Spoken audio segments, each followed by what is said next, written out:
Greetings everyone, welcome back to my channel. I hope you are having a wonderful and blessed Monday today. So there are many bills that are being proposed by our lawmakers that could help struggling Americans financially. I will be discussing all of these bills and how much each one can positively affect you.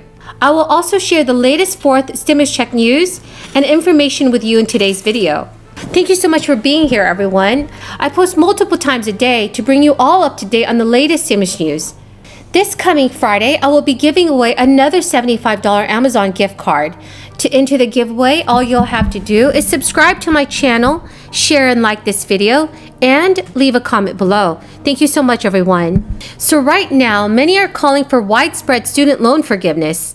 However, officials don't even know whether President Joe Biden has the power to cancel $50,000 in federal student loan debt for every borrower. But now advocacy groups are saying that the Biden administration can and should act immediately to erase the debt of hundreds of thousands of borrowers who may not realize they already qualify for the relief. Do you support student loan forgiveness, everyone? I would love to hear your thoughts in the comment section below. In my opinion, I believe that President Biden should cancel some student loan debt. Overall, there are 7.8 million people ages 24 and younger carrying an outstanding balance of $115 billion in student loan debt. That's just a crazy amount. Individual borrowers in this age group are carrying an average balance of $14,807. The average debt load is $39,351 for student loan borrowers of all ages. So far this year, Joe Biden has forgiven $2.3 billion in student loans, affecting more than 113,000 borrowers who have now more room in their budgets to save and invest. But our lawmakers and consumer advocates are continuing to push the president to go much further. Groups that advocate on behalf of student loan borrowers are demanding that the U.S. Department of Education automatically wipe out the student loan debt of many disabled borrowers who are eligible for relief but have not received it or do not even know that they're eligible. Many of those borrowers include older Americans carrying student loan debt for children and grandchildren. Alex Elson is a co-founder of the National Student Defense Legal Network. He recently told Yahoo Finance, "By our estimate, these changes could provide an estimated $14 billion in student loan discharges to approximately 400,000 student loan borrowers experiencing total and permanent disabilities." The Biden administration definitely needs to address student loan debt forgiveness, as well as unemployment benefit insurance. Our Democratic lawmakers are already pushing for a permanent expansion of unemployment benefits. Many Democrats in Congress want the White House to propose more generous and long-lasting jobless benefits on a permanent basis. Our lawmakers are urging President Biden to include this in his anti-poverty package. In a letter sent to the White House, around 40 Democrats said that President Biden should propose implementing a new series of new federal standards of unemployment insurance programs. They propose increasing the amount of jobless payments, extending duration of the weekly benefit, expanding the pool of eligible workers, and implementing a system that would be more closely tied the payments to economic conditions. A permanent expansion of the unemployment benefits could definitely help struggling Americans financially. The lawmakers wrote, "The CARES Act's emergency programs must be extended to support jobless workers for the duration of the current economic downturn, but we must also fix the underlying problems facing our unemployment insurance system, so that it can provide economic security for all workers." Senators Mitt Romney and Kristen Sinema are also currently working together on a proposal to raise the federal minimum wage after Democrats in Congress failed to include a $15 an hour hike in the $1 trillion relief back in March. Mitt Romney recently told reporters, "We're negotiating a minimum wage proposal which we could ultimately take to our group of 20 and see how they react to it, and then we can go from there." Millions of Americans strongly support a federal minimum wage hike. However, it's unclear when the wage hike would take effect or what the new pay floor would be.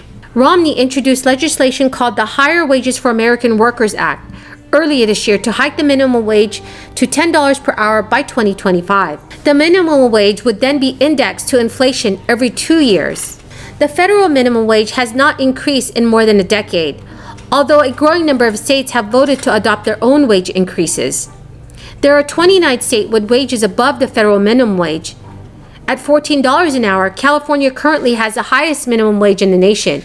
Lawmakers were really pushing for the federal minimum wage hike to be included in the American Rescue Plan. But the Senate parliamentarian ruled that the Democrats could not include a $15 minimum wage increase in the plan. Do you think that the Senate parliamentarian should have allowed lawmakers to pass the increase in the bill? Please let me know your thoughts in the comment section below. Senator Joe Manchin told Huffington Post that he believed the new minimum wage should be $11 per hour. Last week, a few of my Republican colleagues introduced their counterproposal to President Biden's American Jobs Plan. The senior senator from Mississippi called the proposal, quote, a good faith effort. He wishes to engage with Democrats on an issue that touches every community in America on a subject we all know, infrastructure. I think I speak for the entire Democratic caucus in welcoming this effort from our friends across the aisle. As I mentioned earlier, when it came to the American Rescue Plan for vaccines and vaccinations and cash support for families and help for small businesses and schools, not a single Republican would join us. It's time for us to come together and work on a bipartisan basis. Maybe this is a start. After all, infrastructure is what should unite us.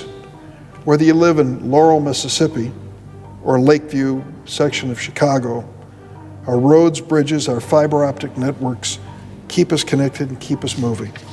And as we emerge from this pandemic, it's clear that Americans are ready to get to work, building a stronger country, a healthier country, and a more prosperous country. Sadly, though, the proposal from our Republican friends really fails to meet the once-in-a-generation opportunity test to transform America and make America a winner in the 21st century. At a time when millions of Americans lack access to reliable, efficient transportation, and millions more lack access to reliable, high-speed internet, we can't settle for just repaving old roads or filling potholes. We need to invest in this nation's future, put people back to work building a sustainable economic foundation for our children and grandchildren to grow and thrive. We need an infrastructure plan that is a blueprint for the world of tomorrow, not just a patchwork quilt focused on yesterday. And the way I see it, we're on the cusp of a world where America owns the clean energy economy, and exports our union-made electric trucks and cars across the globe, where workers can get to work easily by bus, train, or bike, and working parents don't have to worry about finding a safe and affordable place to leave their kids when they're working. A world where rather than reading about the Mesozoic era in an outdated textbook, a child can throw on a virtual reality headset in the home or classroom and watch in awe as a T-Rex swings its massive tail over their head. So that is the end of the video, everyone. I hope you found this video helpful. If you have any questions or comments, please leave them in the comment section below. Please make sure to enter the $75 Amazon gift card giveaway by subscribing to my channel, sharing and liking this video, and leaving a comment below. Thank you, everyone, and have a very, very blessed day.